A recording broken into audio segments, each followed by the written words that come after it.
Kayo po ba mga bossing ko ay isa sa mga nagnanais na masigit na maka-attract ng swerte, lalo-lalo na tungkol sa usapin ng pera? Ako po'y may tuturo sa inyo. Proven po ito mga bossing. Basta pag ginawa nyo ito at naibigyan nyo po ito ay lumarga na po kayo. Kayo po mga bossing ko ay magbilad sa loob ng 1 linggo sa tubig at ang bawang. Ito po ay bukod po sa swerte rin po yan na humihigop yung tubig ng mga negatibong enerhiya, ang bawang naman ay nag-a-attract ng swerte lalo na sa pera.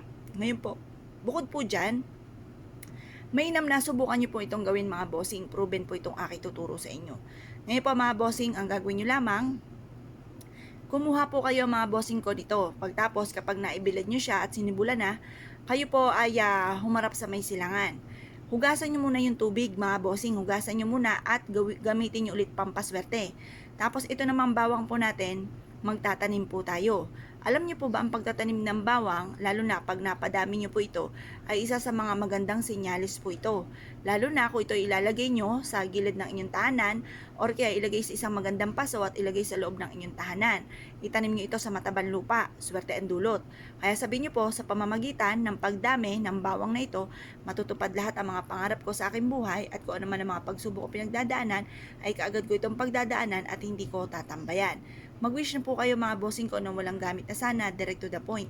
Pagtapos na po kayo mag-wish mga bossing, or i-wish nyo pa yung halimbawa, magkaroon ako ng malaking bahay, magkaroon ako ng negosyo na dito na ako yayaman, maligtas kami na sa anumang kapahamakan at magkaroon kami ng napakahabang buhay, yon itodo-todo na nyo na po ang inyo po mga kahilingan.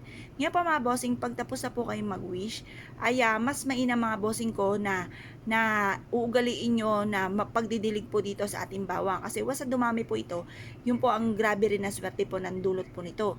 Ngayon pa mga bossing, habang itinatanim nyo po ito, paulit-ulit kayo nagwi-wish ng mga magaganda. At pagtapos, pag naitanim nyo na, diligan nyo po siya, habang paulit-ulit pa rin po kayo na nagsasabi ng mga magaganda, yung mga wishes po ninyo. Pagkatapos, ibilad nyo siya sa sinag ng araw hanggang alas 8 lang ng umaga. At pagkatapos siyang maibilad ng alas 8 ng umaga, kunin nyo po itong pasuin na ito at ilagay nyo po sa gilid ng inyong pong pintuan.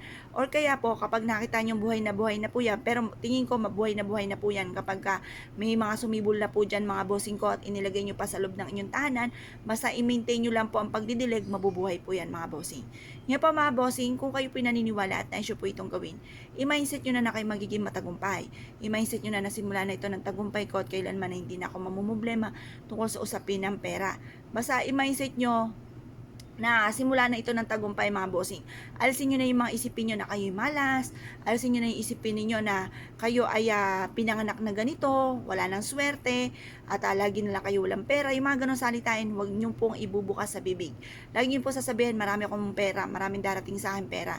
Minsan nga ako nga po mga bossing, kahit wala pa, sinasabi ko na kagad kasi nag-a-attract ng swerte. Kumbaga, nagkakatotoo naman po siya mga bossing, kaya subukan nyo rin po yun. At para magkatotoo rin po yan mga bossing. Ngayon pa mga bossing, kung kayo pinaniwala at nais po itong gawin, ay siya mga bossing, good luck po sa inyo po lahat.